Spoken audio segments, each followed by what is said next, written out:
Hi, this is a video to show you the feature in Canva for translating your work. So I have a sample opened up here that I'm going to translate. And what you're going to do is go to the left-hand side and click Apps. Once you have Apps open, you're going to scroll through here and you'll see in one of the apps, there's one called Translate.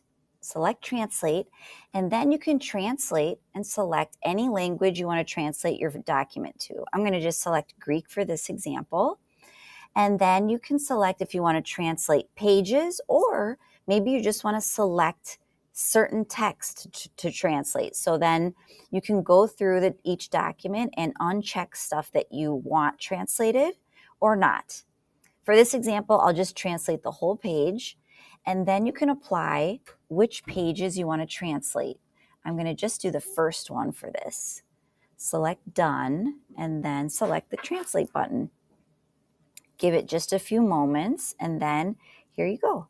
The document page is all translated into the language I selected.